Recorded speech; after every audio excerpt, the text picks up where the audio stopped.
Hello, dear students. Hope you're doing well, great, and hope you're having a great time, dear students. Today we have the ninth lesson in beginner class, and in this lesson, I'm going to teach you the last type of sentences by structure. So, guys, if you want to learn English with me, and if you're new on my YouTube channel, so kindly don't forget subscribe to my YouTube channel and press the bell icon to get my all new videos notifications. سلامونه نیک هیله احترامات مو منې ملګرو هیله ده چې خوشحاله پر انرژي د سیاطف جامع به مو پرته اوسیږي او هیله ده چې زموږ د نوي درس لپاره به مده اوسیږي ملګرو نن موږ تاسو لرو اخرنۍ برخه د types of sentences by structure کوم چې موږ تاسو درې برخې وویلې په تیرو درسونو کې نو نن به موږ تاسو په اخرنۍ برخه باندې خبرې اترې لرو چې دې ته ویل کېږي په انګلیسي ژبه کې compound complex sentences نو راځئ د دغه په هکله باندې وغږیږو چې دا څه ته ویل کېږي او زموږ استاد سره څه مرسته کولی شي په عامو خبرو اترو کې راځئ دا ویډیو زموږ سره تر اخره پورې وګورئ که ویډیو څه معلوماتي ویډیو وه نو د ملګرو سره هم ضرور شیر کړئ لایک او کمنټ مو هیر نه شي یو ځل بیا سلام ګرانو زده کوونکو نن به د جملو د جوړښت په برخه کې موږ تاسو څلورمه برخه یعنې اخرنۍ برخه به وایو چې دې ته ویل کېږي compound complex sentences صحیح دی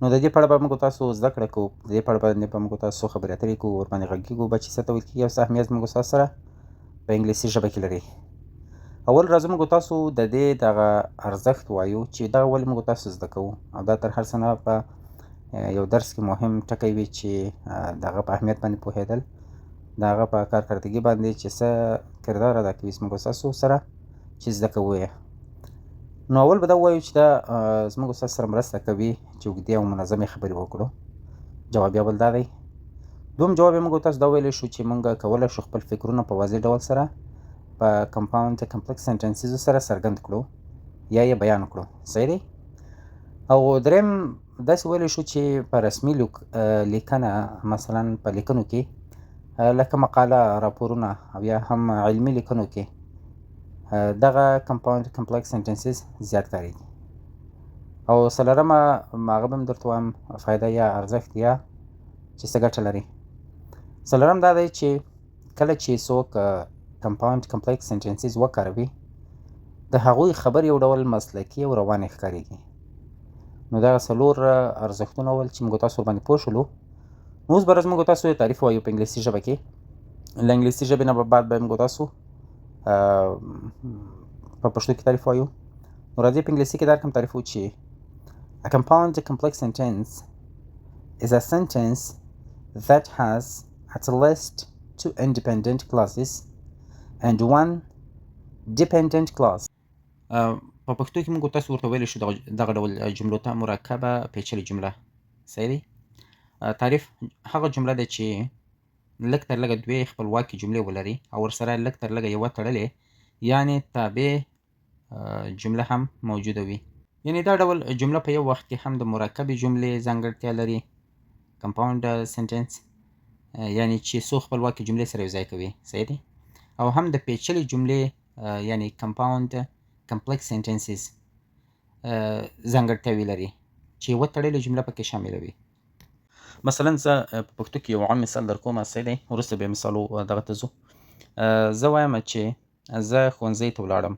خو باران پیل شو ځکه چې هوا بده وه یا هوا خرابه وه صحیح شو نو اوس په دې کې ګوره موږ تاسو لرو خپلواکه جمله زه ښوونځي ته ولاړم صحیح دی دا یوه خپلواکه جمله ده دوهمه خپلواکه جمله موږ تاسو لرو خو باران پیل شو صحیح شو یو بله تړلې جمله یا تابع جمله چې موږ تاسو ورسره لرو ځکه چې هوا بده وه یا هوا خرابه وه نو دوه جملې سولې او درېیمه جمله هم ورسره تړلې جمله ده چې دې ته ویل کېږي compound complex sentences یا په بل لنډ ډول در پېژنم مرکبه پیچلې جمله هغه ده چې دوه یا زیاتې بشپړې جملې او ورسره یوه نیمګړې تړلې جمله ولري اوس راځو موږ تاسو مثالونو ته په انګلیسي کې مثالونه درته وایم او بیا پښتو کې هم درته تشریح کوم نو سر به مو ورباندې خلاص شي اوس موږ تاسو یو مثال راوړو I wanted to play football but it started raining because the weather was bad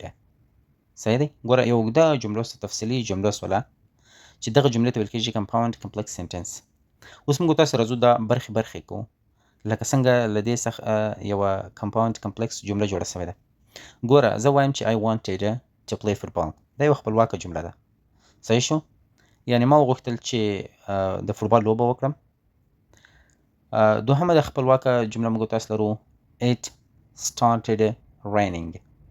یعنې باران پیل شو. دا هم خپلواکه جمله ده. تابع جمله یا ورسره تړل شوې بله جمله چې تفصیل د خبرې ته ورکوي، وضاحت ورکوي، هغه دا دی چې because the weather was bad. ځکه چې هوا بده وه. نو اوس ویلی شو چې دغه ټولې سره یو ځای شوي دي او یوه کمپاوند کمپلیکس سنټنس یا جمله ترېنه جوړه سوې ده. صحیح شو؟ سر به مو انشاءالله ورباندې خلاص شوی وي. یو بل مثال ته راځو. She didn't go to party because she was sick and she stayed home to rest. اوس راځو موږ تاسو. She didn't go to the party. دا یوه خپلواکه جمله ده. هغه میلې ته یا پارټي ته ولاړه نه. صحیح شوه؟ بله جمله موږ تاسو ورسره لرو خپلواکه جمله. She stayed home to rest.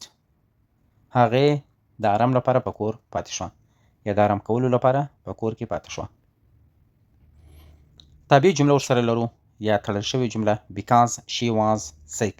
ځکه چې هغه ناروغه وه. نو دلته موږ کمپاوند کمپلیکس سنټنس لرو چې دا څو برخې ما درته ویلې په برخو باندې تقسیم شوې ده. یوه تړلې جمله ده ورسره دوه خپلواکې جملې دي. اوس د دې سټرکچر څه شی دی یا فارموله څه شی دی د دې؟ ګوره فارموله دا شی دی چې independent class plus independent class plus dependent class. غوږ ورته نیسئ په پښتو کې زه درته تشریح کوم د دې فارموله. فارموله دا شی دی چې مرکبه پیچلې جمله یا کمپاوند کمپلیکس سنټنس لږ تر لږه درې برخې لري. صحیح دی؟ دا په ذهن کې درسره ونیسئ. لومړی چې دی خپلواکه جمله یعنې بشپړه جمله، یعنې داسې یوه جمله چې په یوازې ځان معنا ولري. دوهمه برخه بله خپلواکه جمله ده، یعنې دوه خپلواکې جملې څنګ په څنګ کې. بله بشپړه جمله چې د لومړۍ جملې تر څنګ راځي. دا یې فارموله داسې دی، یعنې درې برخې لري. اول هم خپلواکه جمله، دوهم هم ورسره په څنګ کې خپلواکه جمله چې په خپل ځان کې هم مکمله معنا ورکولی سي. صحیح شو؟ درېیمه جمله څه شی دی؟ درېیمه برخه څه شی دی؟ تابع جمله، یعنې ورسره تړلې جمله. داسې جمله چې په یوازې ځان معنا نه لري، بلې جملې ته اړتیا لري. نو کله چې څنګ په څنګ کې دوه خپلواکې جملې ورسره راسي، نو بیا چې دا تړلې جمله ورسره راسي، نو بیا دا مکمل یو پیغام ورته خلکو ته ورکولی سي، یو مکمل فکر ایجادولی سي. نو دا اوس موږ د نن ورځې درس او په دغه فورمول باندې تاسو کوشش وکړئ چې څو جملې جوړې کړئ چې درته تکرار سي. او دا هغه څه دي ملګرو چې ستاسو خبرې روانولی سي. ته به یوه ساده جمله څه کوې چې he is a teacher, he is a man, she is running fast. داسې جملې به ته څه کوې چې ځای کې. خو روان شئ، په انګلیسي کې حرکت وکړئ، په انګلیسي کې لغوندې واکینګ وکړئ، قدم ووهئ، یعنې مخ ته پکې ولاړ سئ. مخ ته چې ته کله ځې نو ته یو تفصیلي خبرو اترو ته اړتیا لري چې باید ویې کړې. نو خبرې تفصیلي په دغه رقم کمپاوند کمپلیکس سنټنسیزو باندې ته کولی شې. مثلا یوه جمله راوړه، بیا په څنګ کې بله جمله راوړه، بیا ورسره یو بله جمله وتړه. صحیح دی؟ نو په دغه سره ستاسو انګلیسي ژبه ډېره پرمختګ کولی سي. او زما یوه دا مشوره دی چې هره ورځ لږ تر لږه درې کمپاوند کمپلیکس سنټنسیز یې ولیکئ، له ځان سره یې تکرار کړئ، ویې لیکئ، کار ورباندې وکړئ. نو لومړی په انګلیسي ژبه باندې ولیکئ، بیا په پښتو کې تشریح کړئ، خپل ځان ته وضاحت ورکړئ. نو ورو ورو به وکولی سئ په لیکلو او خبرو کې ډېر روان او مسلکي به واوسیږئ تاسو. نو دا اوس موږ د نن ورځې درس تر راتلونکو ویډیوګانو مو پر سپېڅلي رب سپارم. ښه وخت، ښې شېبې. الله مو حافظ ناصر شه.